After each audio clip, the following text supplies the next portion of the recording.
In this video, I'm going to show you 2 ways to make a references page. So the first thing to keep in mind is which citation style are you using. In our case, it's going to be APA, but notice for your different classes, you may have a different style, and that's important to know because those are the formatting rules that you're going to follow. So then you have a choice. You can go old school and manually type in all your bibliographic citations, or you can do that, manually type them, and also copy the bibliographic citation from the source. I'll show you both what that looks like. That's the old school way. A newer way would be to use a tool like MyBib. There are other tools similar to that one, but this is the one I think is probably the best. And enter all the information you have about the source. You do need to figure out what kind of media it is, so whether it's a book or a magazine article or a journal article, and then have it generate your references page. And just so you know, that is actually not an AI-powered tool, so it's important that you know that because it's not going to change anything that you put in, for better or for worse. So just something to keep in mind. So let me show you both approaches. Manual formatting. So as I mentioned, first important thing to know is what are you looking at? Is it a book? Is it an article? Is it an article journal?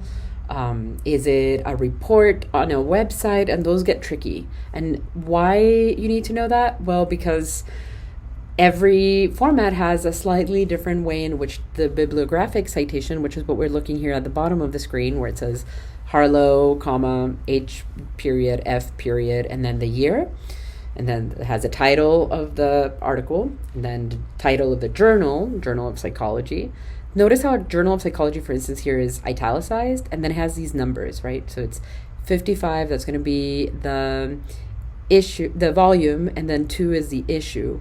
And then it has the page numbers in which this article appears.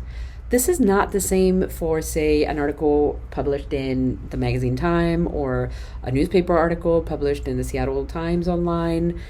So your formatting is going to vary, and that's why we look at examples and then we copy it. So if I, have a journal article written by whatever author, I replace the last name. I make sure the title of the article is formatted like this. And in sentence case, notice that not all the letters are capitalized. I italicize, that's what the tilted words are called. I italicize the title of the journal. So these are all the rules that you just follow by looking at an example. And one place to go do that is the library guide or any kind of APA guide. There's even books that will show you those examples. So that's one way.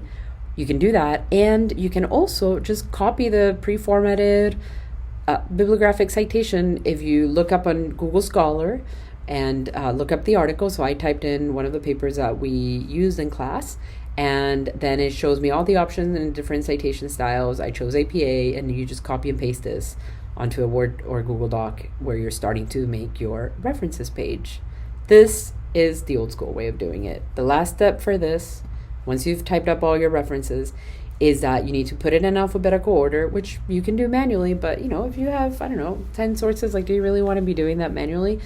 If you select everything, and again, I'll show you here in a sec, and then you choose this option, A to Z, it's going to actually put them all in alphabetical order for you. Microsoft Word does it. I don't think Google Docs has it. I could be wrong, but I haven't seen it yet.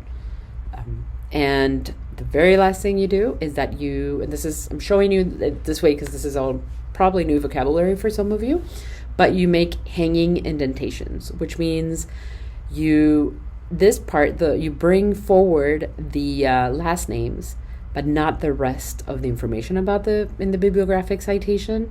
And we do this to kind of make the last names stand out, because if you notice, all of the references on this page that I'm showing are double spaced, but there is no additional space between sources.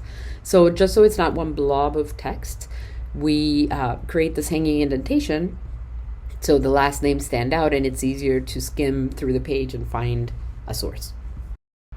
So this is a finished references page, just so you have an idea of what it looks like. Again, all the sources are in alphabetical order, no additional spaces in between them, and each source is formatted according to what kind of source it is.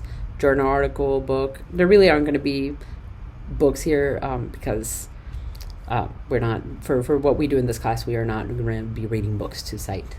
But I put it into a Word document just to show you. So if I'm, just finding my sources, I might just start putting them into a Word or Google document, and I'm not going to do it in alphabetical order as I go. I'm just pasting stuff there.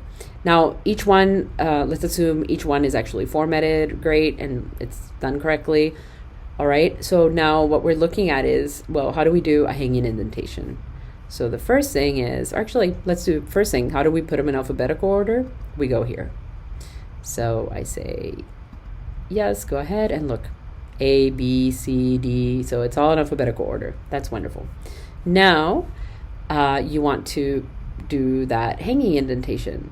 So you're continue to just select that amount of text, like the actual references, not the word references. And you can slide this little rectangle that's here at the bottom 1/2 inch to the right. Then grab that top little triangle that's upside down and bring it back. Sorry, I brought the one below, the one in the top, and slide it back to the starting point, which is a 1-inch margin. And there you have hanging indentation.